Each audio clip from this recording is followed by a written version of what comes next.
Well, good afternoon. This is your host, Awodele Ifayemi. This is part two of the conversations about Ifa. It seems that the first video that I created on the subject was well received.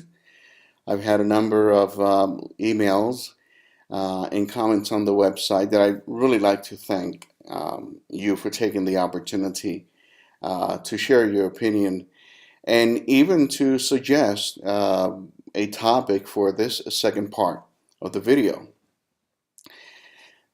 Excuse me. The most recent email that I received, um, in comparison to the others that I have received up to this point, I recognized that they all had one theme in common. And that is that people wanted to talk a little bit more about Itefa, initiation. So I took the questions from one reader in particular, and I want to thank you, Wally, for doing this. And he was very concerned about what is the experience of Itefa as he is considering himself doing that initiation. Well, I want to congratulate you in thinking that seriously about your life. It is an important event in the life of any person. We're going to talk about, if you get initiated, does that mean that you have to become a practicing Babala with the public? We'll talk about that subject in a few minutes. But some of the questions that he had specifically was that he was interested in the process of how I go about teaching new owls. That's a very important question. I'm glad that you asked it because the way that an owl learns Ifa in Nigeria is completely different than how an American owl or a Western mind is taught Ifa. You see, we lack a cultural perspective. And when we study Odu without having that cultural perspective, we fail to grasp the essential message that is being conveyed to the client because it utilizes a lot of cultural context. Um, Therefore, we have to somehow create a bridge between the message that the traditional Ifa Odu is giving to the client and how that same client, being a Westerner, is going to receive the message.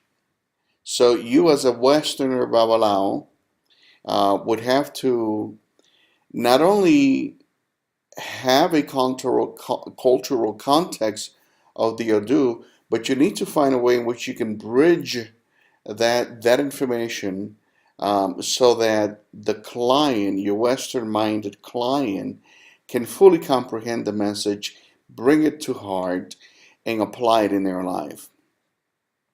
So what I've done is I've created this methodology where I use a lot of the colloquialisms that we are accustomed to in the process of understanding Ifa. We break the Opongifa, which is the divination tray, into its four quadrants, and each quadrant focuses on one particular aspect of life. Now, within that quadrant, there are four assigned Odus. So we study each one of the Odus as they pertain to that realm of life that the individual, that we all experience. Now, each one of those four Odus focuses on a different aspect of that realm, but they all deal with that one particular area of life. And to the degree that you understand what the spirit of the Odu is trying to convey and the area of life that Ifa is focusing on, you will be able to not only characterize what the person is going through, but you will even be able to come up with an appropriate solution that is in line with their problem. Now, oftentimes people ask me, well, do I need to know the language? At this early stage, you do not. So I guess the direct answer to the question is eventually you will need to understand the language because there's a second phase of practicing Ifa as a Babalao, and that is the solution to the client. You have to perform a ritual in Ebo Riru. And that is the ritual where we are able to present to the energies that manifest themselves during the reading the offering, the sacrifice that the client is bringing in exchange for the favor being requested. It is during that period of time that you're going to be chanting a significant number of odus, preferably in the Yoruba language. But during your first phase of training, you don't have to worry so much about immersing yourself into the language because throughout that first phase, you will be getting sufficient words here and there from me that will, by the time we're done with the first phase of the training, you will be very familiarized with those words and their correct pronunciation. So, yes, there are different phases, multiple phases through this process. So, the first phase exposes you to the realms of life, the four realms of life, their names, and where they are found in the divination tray. Then we focus on the odus that belong to each one of those realms of life, and we study them in as much as the impact that they have on a client that manifests that particular odu on the divination tray. And then as we go through each individual realm, we will spend about 2 hours in each realm, and we will do this via Skype. Now, there's a private website that the student subscribes to, and on that site there are materials that they would download in relationship to the study, the subject material that we're studying. There are videos as this one that go over the material that is being studied, but also the student gets with me via Skype, and we have this, conversation, live conversation via Skype, and we do that twice a month, 2 hours, 2 hours each time. So the individual has a 4 hour session with me via Skype going over the material that we have already presented and that they also have available to review on their leisure, also with the downloaded material that they are going to study, again associated to the subject matter as it relates to the realm and the odus that belong to that realm. This entire process takes about a year or so to complete. There is much that is added. So we take a little concept, we go around the Upongifa with that one concept, we add another layer of understanding. Again, we go around the Upongifa, adding that additional layer of understanding, and so goes the process until you have completely acquired all of the information you need to have at your disposal related to each one of the others that could potentially show up as you are casting Ifa. Um, so you asked me, have you currently had any North American just Omo who have graduated to the ranks of Owl? Absolutely, and some of them have been courteous enough to leave behind a testimony, so to speak. So if you go to the website babalaotraining.com and scroll down that first page, you will see towards the right um, a set of different testimonies from owls, some very well-known owls, by the way. Um, he also says that for your Omo whose Itefa does not indicate a clearly destined or a clearly destiny of divining, of rituals, consulting, and or initiation work. Are there many references, guides for careers outside of those works? And he gives me a list of them. Um, the bottom line is this: Itefa is not exclusive for becoming a babalao. In Nigeria, it is a well-known fact that if you want to reboot your life, that if you want to set things straight again, if you want to get an additional infusion of enthusiasm and motivation to bring about the objectives, the reason as to why you're here, and you've lost that for some reason, you go do Itefa. And Itefa will reboot your life, and it will give you the opportunity to fulfill your objectives. So it doesn't necessarily have to be for the purpose of becoming a babalao. I've known many individuals, people that I have personally taken to Nigeria. The indication of the readings that motivated the necessity of doing Itefa did not indicate that the person was to become a babalao. We refer to them as awo egutang. And well, this one individual that I remember right now, and this was several years ago, today is a thoracic surgeon.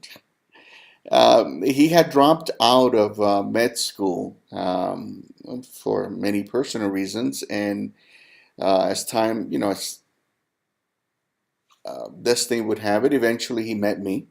Um, we solved a problem that he was having at the time, and then the question of the purpose of life came up in a conversation, and of course, Itefa was the choice made. Within a year's time, we went to Nigeria, came back, and in about 6 months or so, yes, about 6 months or so, he contacted me telling me he had taken himself back to school. He went back and completed his medical degree, and today he's a thoracic surgeon. That's what Itefa does. It is important to understand that these initiations are designed with one particular purpose in mind. By way of example, let's assume that we take 5 individuals to be initiated. And let's say that they're just going to initiate under a particular Orisha, for the sake of simplicity of this example. And let's say that that Orisha is Obatala. You would think that the 5 individuals, having crowned Obatala, would end up having the same experience, the same personality, the same mannerisms, whatever, right? I mean, they have received the energy of that particular Orisha. Well, truth be told, that's not the case. You see, initiating into an Orisha creates within you, or instigates within you, if you will, the need, the desire, the wanting to focus on your skill sets, aptitudes, and talents for the purpose of developing them through education and experience for the benefit of your community. And as you benefit your community, they in turn obviously will benefit you back by rewarding you for your work. So those 5 individuals will have 5 complete different um, desire for their life from that point forward. Their vision will be different because each one of them have unique aptitudes, skill sets, and talents. So there you go. Initiating, whether it be in Orisha or Itefa, does not require you to become a practicing priest, but the benefits that you would derive far exceed any expectations. Good luck on what you do as you move forward in life. I hope that some of you will choose to initiate through my Ile. I'll be more than happy to guide you and prepare you towards that end. There is preparation that must be done. You can't just decide to go and become initiated. There's much that is previously expected of you so that the initiation process will be very successful for you. To that end, let me speak a little bit more about one particular phase of the initiation that you will go through if you're doing Itefa. During that phase that I'm referring to, you're going to go into this area which we refer to as Igbodu or sacred grove. You better be prepared for that one particular day, because while you're in there, you will have the opportunity to articulate the vision that you want for the rest of your life, what it is that you want to accomplish during the rest of your life. Coming out of that Igbodu is like reshaping, recreating your destiny. Okay, we can talk more about this, but definitely whatever you say that you want to happen in your life while in Igbodu is what's going to happen in your life. So be very careful. Be sure that you think clearly about, how do you want the rest of your life to be? What experiences do you want to be able to enjoy? What do you want to do with your life, as you move forward? As you give that information while in Igbodu, um, that's going to be what will happen in your life from that point forward. So this much take to heart. Initiation is a serious event in your life. It is a significant milestone.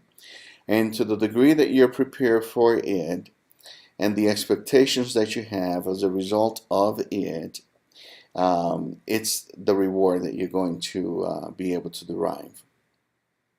All right, my friend. Good talking to you again. Thank you for coming back for part two. Please, I encourage you to continue to send me emails or write comments below this video with any other suggestions of topics that you would like me to spend some time and share with you. All right, until then, Odabo. Take care. Godspeed.